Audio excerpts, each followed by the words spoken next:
Hey, what's going on, guys? Top of the midday to you. I just want to talk to you about something real quick because I want to stay on hip hop for a minute. So I want to talk to you about hip hop. All right. This is my prediction. All right. Out of many predictions, but I know a lot of people in the music business already see it. They just won't admit it. But I'm going to talk about it. And this is what it is. The music business in itself is already dwindling. But honestly and truthfully, I want to speak specifically about New York City, where I'm familiar with.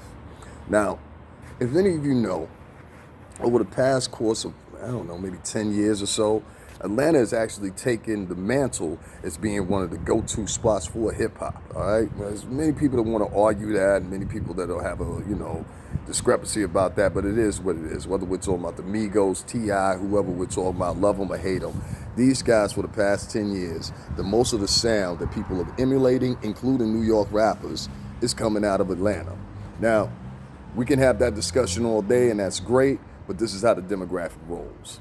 Now, with that said, with an already dwindling market in the hip hop industry and a destination point that many people at one time used to come to New York City for all their hopes and their dreams of becoming an artist and aspiring artist, whatever the case may be, that has now dwindled. Not only because of COVID-19, which had a significant impact on it, but now so only because of that, but also because of another reason. See, even prior to COVID-19, a lot of artists weren't seeking out New York City to come to be their go-to spot to go to the studio, because now we have things implemented on our phone like I have a studio on my phone, even though I recorded at every freaking, I don't know, like the biggest of studios in New York. One of those being Daddy's House, which I invite all you guys to click my name and then click videos and scroll all the way down to the volume. There's a litany of different videos. I even made sure some of them were open that I previously had locked, so you can go and check them out, see my experiences at Daddy House Studio, see the people that were in there with me, and have fun. And you know what? I actually might just rip them today, put them back up for you guys so you can see them and enjoy yourself and, see my journey and everything like that. Right now in New York City, there's no studios that you can openly go to because of social distancing. There's no touring right now because of social distancing.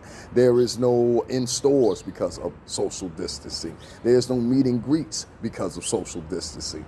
Every implied that you would have in the music industry right now has a freaking barrier on it, a little barrier in New York City, which has caused not only New York City's limelight and continuous flow of people going to, I don't know, anything from museums to everything. What I'm trying to imply to you guys and try to stress the point to you guys is everything is basically closed the hell down.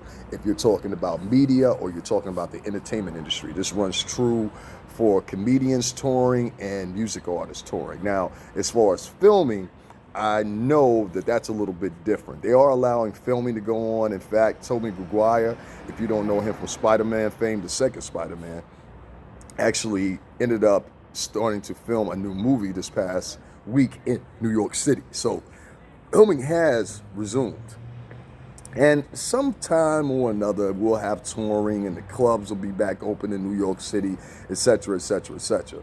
But let me tell you how this goes. A lot of people are going to get used to the fact of recording on their phone. A lot of people are going to get used to the fact of going to other parts of the country to tour, perform, etc., to do their openings, to do their album releases, to do their listening parties. They're not going to choose New York City anymore. What they're doing is they're finding alternatives and alternative places to go, whether that be the Midwest, whether that be Florida. I've heard California is slowly stepping up the pace and getting everything back to normal. So there are a lot of different locales throughout the country. Texas will be another one of them. There are a lot of different locales throughout the country that they were hit as hard by COVID-19. They are now becoming new outlets and staplets for music being created. And who knows, maybe 3 years, 4 years from now, we might pick a new city as our destination go-to spot for musicians. And it might not be even Atlanta. I think Atlanta is coming to its standstill. I think Atlanta has hit its peak as the New York of the South, if you want to call it. Some people call it the Hollywood of the South. Some people call it the Manhattan of the South. If you've never been to Atlanta before, Atlanta is a very small area. I went to Atlanta over 3, 4 times. We did the BET Hip Hop Awards down there. Shout out to everybody down there, Ken and all you guys. We ended up eating at Gladys Knight's restaurant. We stayed at the La Quinta down there, down in Dunwoody. Shout out to Dunwoody, all the nice people I met down there. I finally got to tour the CNN building downtown, so that was kind of dope. Overall, I had a great time. I went into Kroger's. And I hadn't been into Kroger's in years, you know.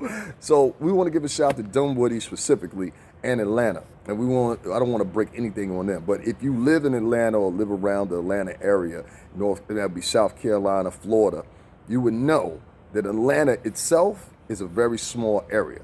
Now the areas outside of Atlanta, if you're talking about Stone Mountain and places like that, they're actually larger. They're more rural, but they're larger than Atlanta itself. But Atlanta itself has suffering a problem. They're starting to become overcrowded. You have people coming from everywhere to go to Atlanta. And there's also somehow seemingly increased the STD rate down there too, because the CDC, which is also located in Atlanta, has proven that. They're saying at one scope, I know at least last year that Atlanta was one of the biggest places for STDs in the country. Now, I'm not trying to say that was all because of rappers or singers or black people in general, but it has impacted the African American and Latino portion of the population that is down in Atlanta right now. That's a fact. I mean, you can look it up for yourself. I encourage you to do so. I think a lot of the ages and within the demographic of these people that are catching these STDs sticks out a lot too. So pay attention to that. And specifically among women more so than men transmitting it to women transmitting their STDs to men, which I found out not too long ago, maybe 2 or 3 years ago, is more probable for a woman to actually transmit a sexually transmitted disease to a man than it is for a man to transmit an STD to a woman. Look it up. I'm not gonna implore you or try to exaggerate anything like that. But back to what I was saying.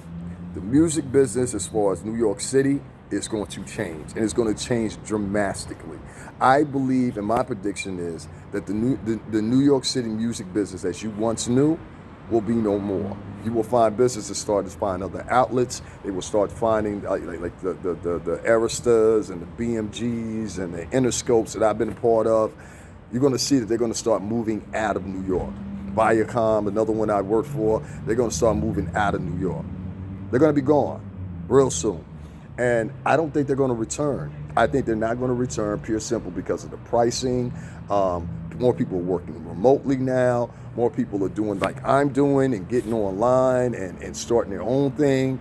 I always thank God that I had my reputation in the music business. I'm glad I had a reputation that I would say 80% of people felt that I was a likable person, so that's a good thing. You know what I mean? I'm seeing that by the calls I'm getting. People telling me, yo, I saw you online, son, you trending. You know, I think I got one video now that's got like, one of the two biggest ones I got, one of them's got like 132,000 views. That's the one I did in Manhattan, and I was talking about how Bad Boy wanted me to take down my video. And then another one that has something like subsequently 239,000 views this month. So that's two videos that I just have up there, have over 300 and something thousand views, and you guys have shown your support and everything like that. But I want to make this clear. It doesn't mean that I'm not going back to the music business. It doesn't mean that I wouldn't accept another job in the music business. I want to make it very clear. This is what I know. This is what I've been doing 16 years since I was a kid. You know, I've been with that company.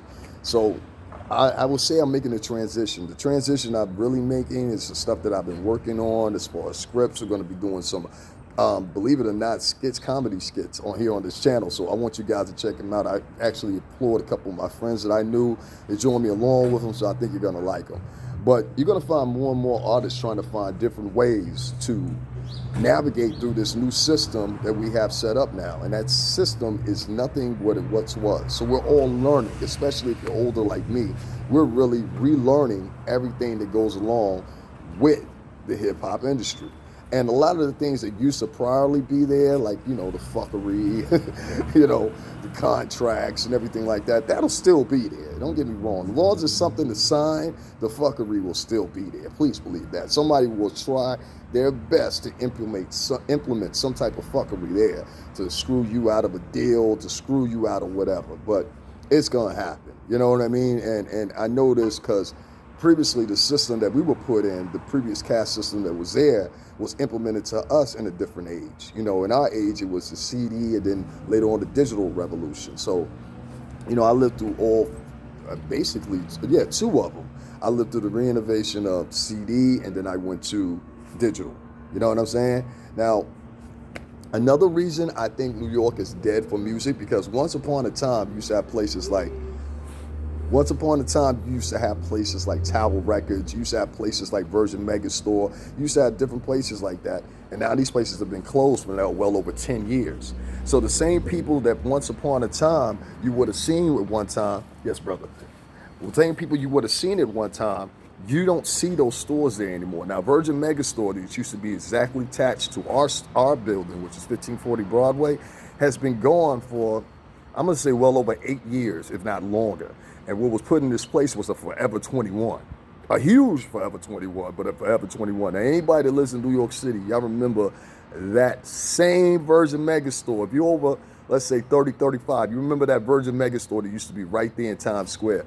And everybody used to show up there. I mean, Rick Ross did his album Break there.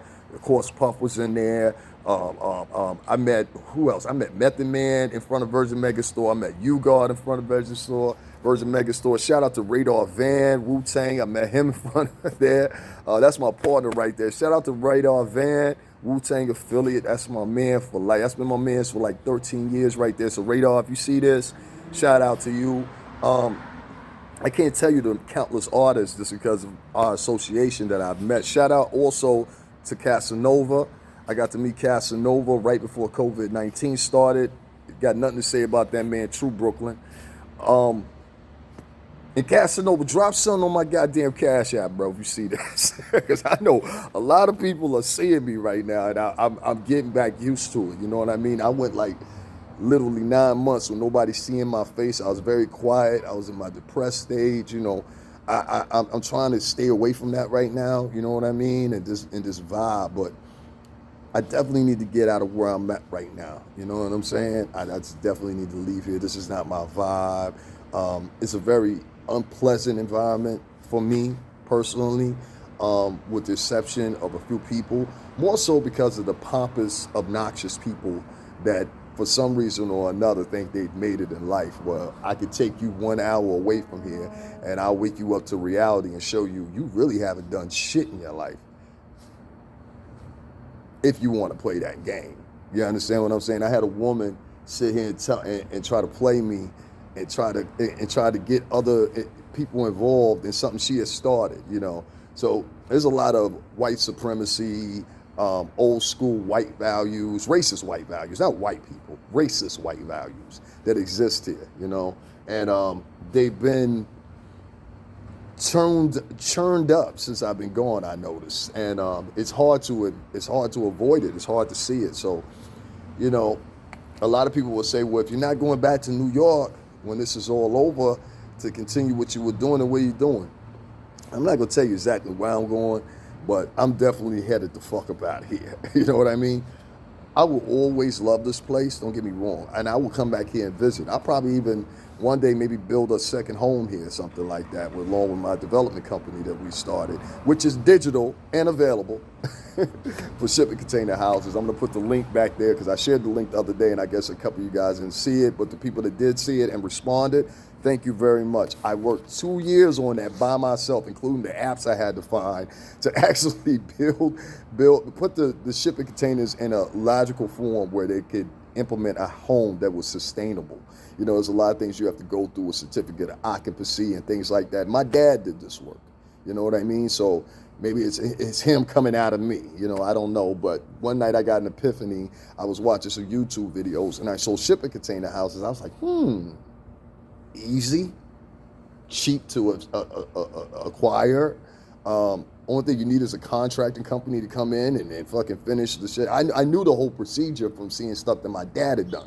You know what I mean? So it wasn't hard to figure out. But I'll just probably be overseeing the whole project. The projects, most of them that I have, range from anywhere for completion from $40,000 to $90,000 to completion, depending if you want a 1-tier, 2-tier, 3-tier, a home that might be a little bit more extravagant than others with biometrics and smart technology within the homes and stuff like that. We've got a plan for every last one of them. So the name of my company is the Lewis Arc Development Company. We're a development company. I'm not a house flipper. I know I'm talking about a lot of things, right? But I just wanted to talk about that more and more and more. And as these videos go on, I'll talk more and more about it. I would suggest that you start looking at where people are right now, what people are doing very clearly. Ask some questions. Ask people what they're doing as far as getting their music out there.